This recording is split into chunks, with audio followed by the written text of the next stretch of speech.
Hey, welcome back to the Mvmt Performance project. Today we're looking at overhead squats. It's a great exercise for you to assess yourself. So just jumping straight into it here, overhead squats, really awesome assessment tool and exercise, mainly because we get those lats. The lats, I've done a previous episode about this. Lats go all the way up, start from your hip, come all the way up and around and insert onto that upper arm on the humerus. So lats, when they get tight, they do this. But also, most importantly, if you want to save that lower back, when we have to put our arms straight up, we know that we want to keep that core pillar. So those ribs lock down, lock in, and lock back. So this is a core pillar right here. However, tight lats, when you're reaching overhead, tend to do, you ready for this? Those ribs pop up in front. Also, these hips tend to go forward.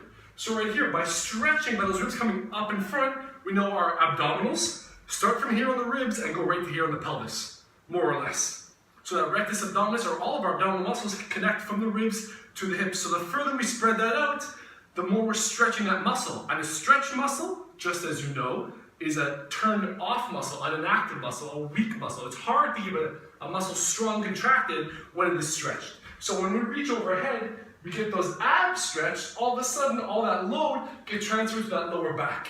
And all of a sudden your back is hot. I wonder why. So first cue, one thing I want to think of is when we're getting our hands up in the air, we're going to use breath and exhale to help bring those ribs down, in and back. So if you notice now, I have a nice core pillar upon that exhale. So when you use breath, lock those ribs down, and I'm just going to sit straight down while punching up to the roof. Right here. Instead of, ready?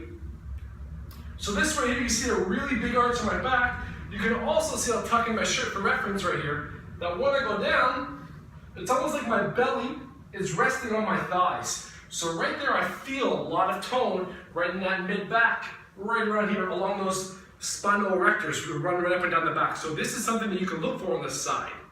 One more thing, in addition to those ribs, if you keep those ribs locked down, this may be tough for you to get those hands up overhead, right? So this is an indication is your lats are pretty tight, right? What happens also is if you are able to lock those ribs down, then that can also, in the future, if you continue with this pattern, help you get a little bit more range up here. So for those of you at home who want to do this test, this is a great takeaway sign of getting those hands straight up in the air, locking those ribs down. Are your biceps next to your ears? Are you standing straight up overhead? Are your hips underneath you? Do you have that core pillar? Right here. And then from here, maintaining those ribs locked down, locked down, locked in, towards each other, and back towards the spine. So we're creating that core pillar and then sitting straight down here and then right back up. Maintaining heel contact the whole time.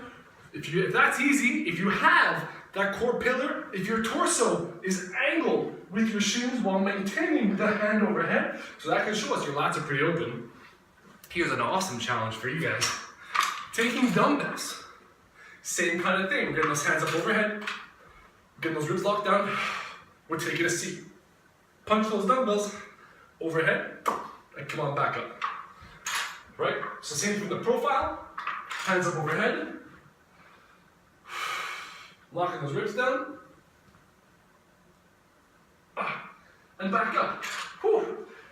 That is challenging to keep those ribs on. So make sure this is a test, not an exercise. We could use it as an exercise, but be sure to feel, okay, do I feel my low back getting hot? That probably means my abs aren't on.